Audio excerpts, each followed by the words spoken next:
Sobat Ekonomi, jumpa lagi bersama kami pada pertemuan keempat. Wah, sudah pertemuan keempat saja nih Sobat Ekonomi. Kira-kira kalian masih ingat nggak apa saja yang sudah kita pelajari pada pertemuan-pertemuan sebelumnya?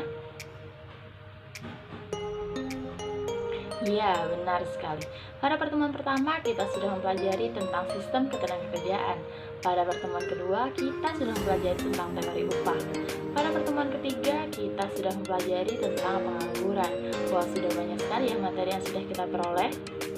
Pada pertemuan kali ini, kita akan membahas tentang dampak pengangguran bagi pembangunan ekonomi. Langsung saja kita menuju pembahasan. Beberapa dampak dari pengangguran terhadap pembangunan ekonomi adalah sebagai berikut. Yang pertama, menurunkan aktivitas perekonomian, menurunkan pertumbuhan ekonomi dan pendapatan per kapita, meningkatkan biaya sosial, menurunkan tingkat keterampilan pekerja, menurunkan penerimaan negara, rendahnya tingkat akumulasi modal, dan meningkatkan tindak kriminal.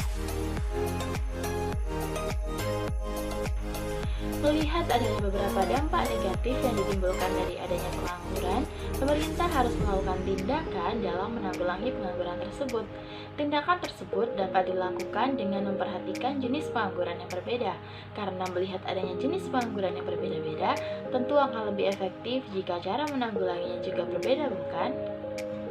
Beberapa cara yang dapat dilakukan dalam menanggulangi pengangguran berdasarkan jenis pengangguran adalah sebagai berikut.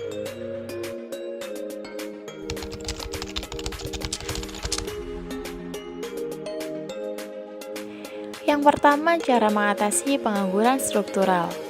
Seperti yang dijelaskan pada pertemuan sebelumnya, bahwa pengangguran struktural terjadi karena perubahan struktur ekonomi. Untuk itu, cara mengatasinya dapat dilakukan dengan cara sebagai berikut. Yang pertama, memindahkan tenaga kerja ke tempat yang lebih membutuhkan. Yang kedua, membuka pendidikan dan pelatihan tenaga kerja agar dapat mengisi lowongan pekerjaan yang sedang membutuhkan.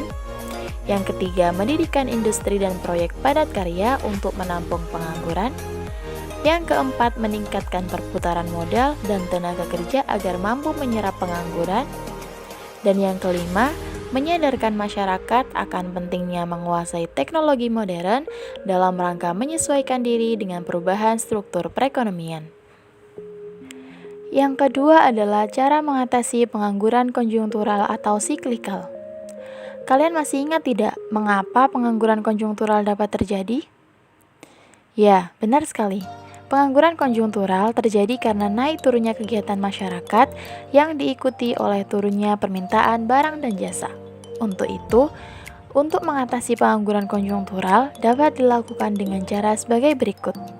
Yang pertama, meningkatkan daya beli masyarakat dengan membuka berbagai proyek pemerintah.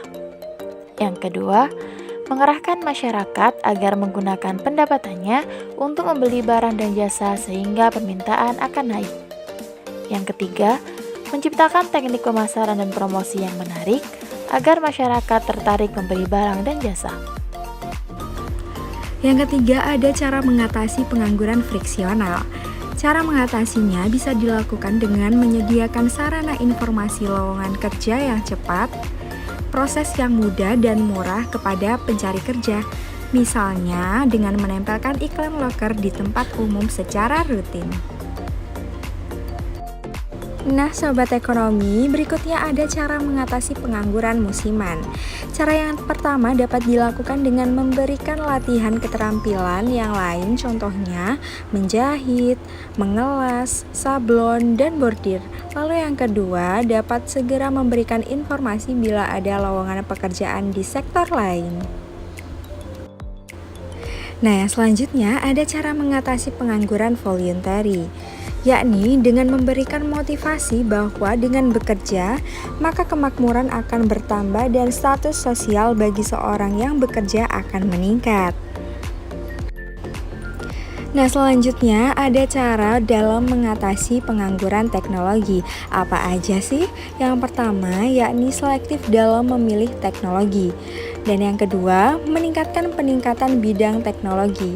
Yang ketiga, pelatihan dan pengembangan kualitas SDM. Nah, sobat ekonomi, yang terakhir ada cara untuk mengatasi pengangguran deflasioner, yakni dengan membuka kesempatan kerja di luar negeri dan dengan meningkatkan sistem padat karya. Nah, tadi sudah dibahas berbagai macam cara untuk mengatasi pengangguran. Apa sobat ekonomi sudah paham? Semoga sudah paham ya. Nah, untuk melatih pemahaman sobat ekonomi, kami telah menyediakan kuis yang tersedia di link deskripsi untuk sobat ekonomi coba kerjakan agar sobat ekonomi tahu seberapa paham sih aku mengenai materi kali ini. Semoga hasilnya memuaskan ya. Nah, di video kali ini juga sekaligus mengakhiri perjumpaan kita pada materi ketenagakerjaan, tapi jangan sedih, karena kita akan kembali lagi di video-video selanjutnya yang membahas materi yang lebih menarik-menarik lagi. So, keep spirit and stay healthy. Dadah!